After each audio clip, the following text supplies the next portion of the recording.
All right, meantime, GOP presidential candidate Mitt Romney is looking ahead to Super Tuesday after losing the Florida primary.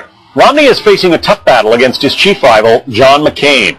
McCain seems to have the momentum right now. The former Massachusetts governor has deep pockets, though, to press ahead with his own campaign. But let's talk about some of the hurdles he's facing. With us now, Larry Cravineau, the director of the University of Virginia's Center for Politics. You got to agree, I guess, that John McCain is the front runner right now, right, Larry? John, he's a clear front runner. In fact, I think Mitt Romney's task is very much uphill. But at the same time, McCain doesn't have very much money in the bank. Romney can buy a lot of ads with that fortune of his. Couldn't that make a big difference come Super Tuesday? It could certainly make some difference. Of course, there are 21 states, so that's the fundamental problem for Romney.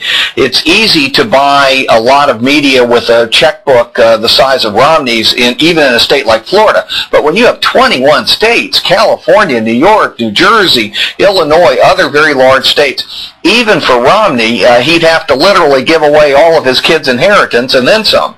Right. Our campaign Carl Cameron is reporting that the Romney strategy, in part, is to try to go to states that have sort of single media markets, states like Colorado, where if you get on television in Denver, you pretty much cover the whole state. And then at the same time, the clock is ticking. He doesn't have a lot of time left, it is felt, to make some of these, to try to make an impact. Yes, the compression of the schedule now favors John McCain. There's only a week until Super Tuesday. That really does cut into the opportunity for a candidate who's behind to come up and clip the front runner. But I'll tell you, Romney needs to focus also on caucus states. He's been generally very successful in caucus states rather than primary states, and they're often cheaper to organize.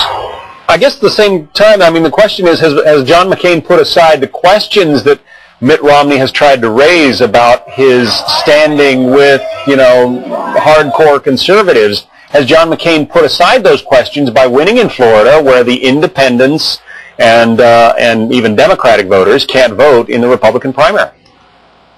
Has he put them aside? Yeah. No, John McCain not put them aside. No, he's not put them aside. In fact, if you look at his three victories, New Hampshire, South Carolina, and even Florida, even though it was a closed Republican primary, McCain has actually never won among Republicans. Even in Florida, you had about 20% of the voters were self-described independents, even though they were registered as Republicans.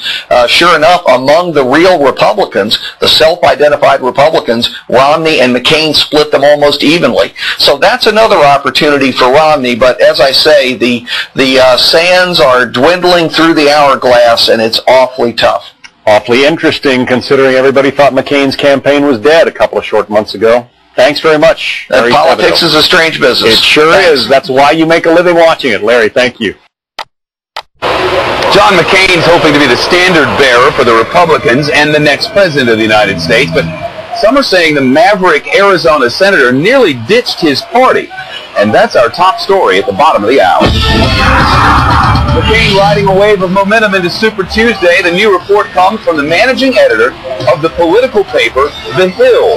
Bob Cusack quotes former Democratic lawmakers saying McCain was close to leaving the Republican Party back in 2001. McCain's people quick to deny that story. Let's bring in the man who wrote that story, Bob Cusack. Bob, they're coming out in denial. How sure are you?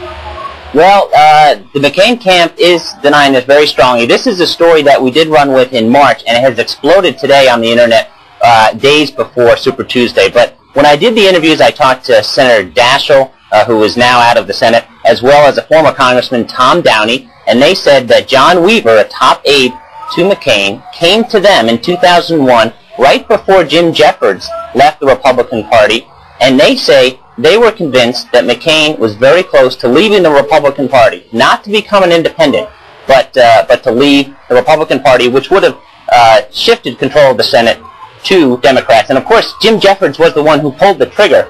But the McCain camp says that is not true. They never thought about leaving the Republican Party, but it has caused quite a stir. Senator Jeffords of Vermont, who made that initial skip that you were just talking about, and I wonder.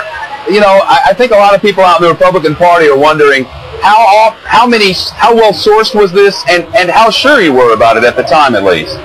Sure. Well, I had talked to Senator Lincoln Chafee, and this was something that was mentioned in Senator Daschle's book in 2003. A lot of people didn't read that book, but he lays out his case in that book that Senator McCain was close to leaving. Now, Senator Daschle says he has a very good relationship with Senator McCain. He doesn't want to hurt Senator McCain. And also former Congressman Tom Downey also said that he respects McCain, but that these meetings did occur, that Senator Kennedy, Senator Reid, Senator Daschle, they were all in conversations with Senator McCain for McCain to become an independent. And you have to remember, at that time, McCain was upset. He had just lost the 2000 primary to President Bush, and he was working with Democrats on a range of issues, campaign finance reform, health care legislation, that even at that time was criticized by Senator Trent Lott, who is now a very close ally of McCain. But at that time, Lott was criticizing McCain for working with Democrats a lot. But once again, McCain's camp, I talked to Senator Lindsey Graham, he said this is just not true.